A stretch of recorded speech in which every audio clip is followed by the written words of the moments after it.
Raiders, Eagles, or Cowboys? Who's actually the NFL's villain fan base? If you want to understand the foundational blueprint for NFL villainy, you have to look at the Raiders because they built the original mold. This identity was born from literal relocation and deliberate branding, and it started when the team moved from Oakland to Los Angeles in 1982. The league saw that move as an act of betrayal by the establishment, but the business decision actually created a football nation without a state. The franchise embraced the bad guy image, and the fans weaponized it. The black hole became the physical manifestation of this attitude, where spiked shoulder pads and skull masks were more than just costumes. These outfits represented a curated performance of intimidation, and they formed a collective identity of rebellion against league norms and polite society. While fans of other teams saw nothing but chaos, Raiders fans saw a family built on being the ultimate outsiders. They took pride in making opposing players and visiting fans deeply uncomfortable, and they wanted you to feel like you'd entered hostile ground the second you stepped near the tunnel. This is the key with Raiders fans. They didn't accidentally become the bad guys. They actively produced the image. The league had plenty of polished brands, but the Raiders gave you pirates, smoke, silver face paint, and a fan section that looked like it could have been assembled after a bar fight. The team sold pure menace, and the crowd made sure the product matched the ad. Their defining villain moment is not even one single play, but rather the long run of them turning every stop into a traveling outlaw culture. They went from Oakland to Los Angeles, back to Oakland, and then finally to Las Vegas. Most fan bases would break under that much relocation trauma, but Raiders fans turned it into proof that loyalty mattered more than geography. That's why their identity still hits, because while other fans root for a team, Raiders fans act like they joined a gang. And because that identity traveled, the reputation followed it everywhere. The old stories about the rough crowd, the fights, and the sense that going to a Raiders game meant you were choosing chaos on purpose became part of the brand. Once a fan base gets linked to that kind of atmosphere, every new incident just keeps feeding the legend. But here's the part people miss. A lot of the fear around Raiders fans comes from aesthetics like the skulls, the spikes, and the black jerseys. They understood before most other franchises did that image matters, so they turned fandom into theater while the rest of the league reacted to them like a football biker gang. This is why they matter in this conversation. Raiders fans created the original outlaw template, and every later villain fan base got compared to them in some way. They were too loud, too aggressive, and too eager to make football feel a little unsafe for outsiders. The tape does not lie. They were the first group to make hatred feel like part of the home field advantage. People love to label Philadelphia Eagles fans as the absolute bottom of the barrel in professional sports. The internet usually paints them as a mindless, violent mob that spends its time throwing batteries at players and climbing greased-up light poles. But if you actually look at the data, the truth is a lot more complicated than a viral clip. Their villain status doesn't come from being bad people. It comes from a tribal passion mixed with a massive historical underdog complex. They express their fandom at a visceral decibel level that makes most of the country feel deeply uncomfortable, and it's basically football passion stripped of any polite filter. To understand why these people are the way they are, you have to look at the DNA of the city itself. Philadelphia is a gritty blue-collar town that endured decades of brutal sports heartbreak before that legendary championship run in 2017 finally ended with a Super Bowl win in February 2018. That long drought didn't make them soft. It created a massive defensive shield and forced them to adopt a strict us-against-the-world mentality. Everyone loves to bring up the infamous Santa Claus incident from the 60s, but booing a guy in a cheap suit was never actually about hating Christmas. It was a raw, desperate demand for excellence on the field, because this fanbase refuses to accept mediocrity from anyone wearing their colors. Today, that high-voltage energy manifests in incredibly specific and often exhausting ways. If you talk to an Eagles fan at a bar, you aren't getting a casual chat. You're getting a courtroom-level breakdown of every mistake the team made.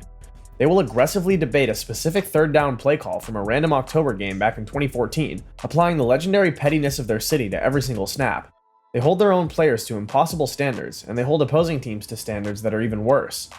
This is exactly where the villain label starts to feel real for the rest of the game. Eagles fans aren't hated just because they're loud. They're hated because they make every single aspect of football feel personal.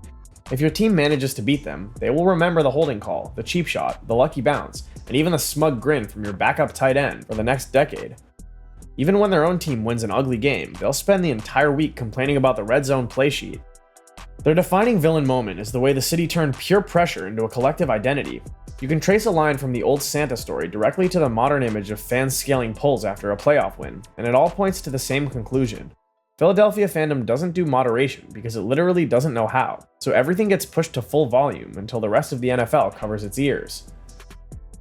Then you have the internal conflict, which is what makes them so much more interesting than the lazy national stereotype you see on the news. Eagles fans can turn a guy into a hero and then tear him back down with the same voice in the span of a single quarter. Donovan McNabb took them to 5 NFC title games and a Super Bowl, yet he still got treated like he owed the city more than he gave.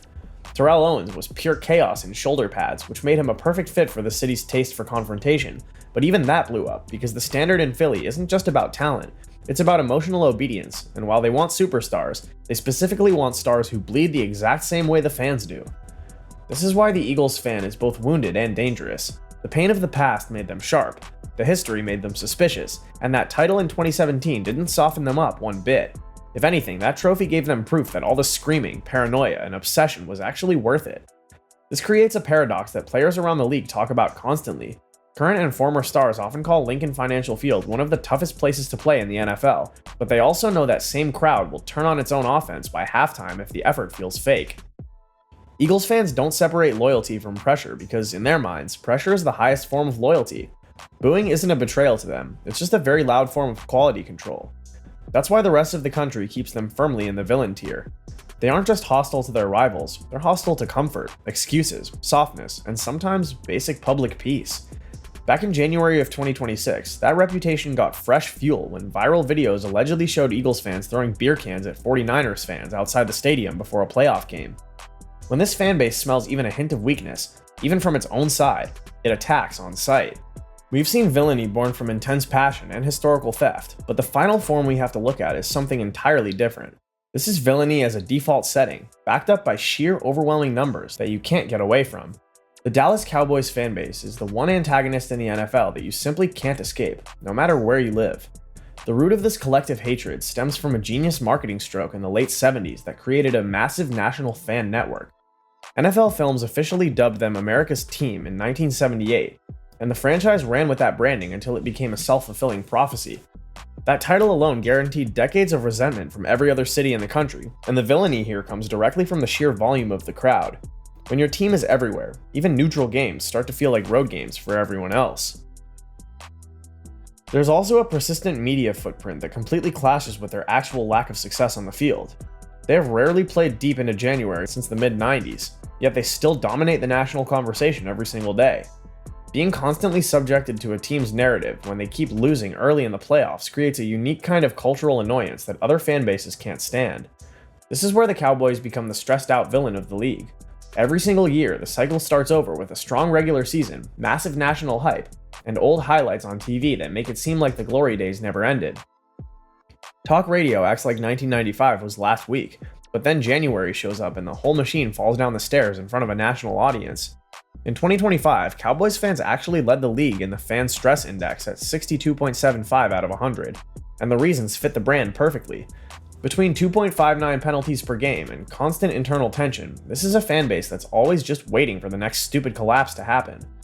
That repeated collapse is the little reward the rest of the league waits for every winter.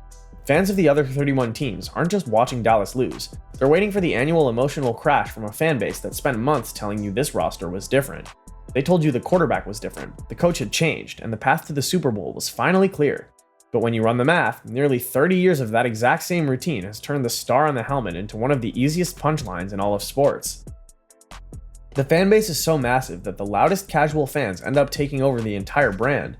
You know exactly the type of person I'm talking about. They can't name the starting left tackle, but they still talk like the logo on their hat guarantees them a spot in the Hall of Fame. Put one of those people in every office, every group chat, and every Thanksgiving watch party, and suddenly the entire football conversation feels like it's being hijacked by a delusion. Their defining villain moment isn't a single riot or one ugly video clip. It's the yearly national rewrite of reality. A divisional round ceiling gets sold to the public like a dynasty reboot, and a decent pass rush gets framed as the second coming of the doomsday defense. A quarterback who goes on a hot streak in October gets talked about like he's Roger Staubach with a modern arm. The numbers lie, the logo does the heavy lifting, and everybody outside of Texas gets tired of the sales pitch about halfway through September. Because the fan base is so big, the backlash against them is just as massive. Cowboys hate has become one of the few things that rival fan bases can actually agree on. Eagles fans, Giants fans, Commanders fans, and even Niners fans all know the script by heart because they've seen this movie a dozen times. They already know how it ends, and they're just waiting for the credits to roll so they can laugh. At this point, the villainy is completely self-sustaining. People hate the Cowboys because they were told they were supposed to, and then the fans keep giving them fresh reasons to keep that fire burning. They're the undisputed default heel of the entire league, acting as a cyclical cultural meme and a marketing monster all at once. It's a yearly exercise in football amnesia that never seems to end. Alright, that's it. Please like and subscribe to support the channel. Hope to see you in the next one.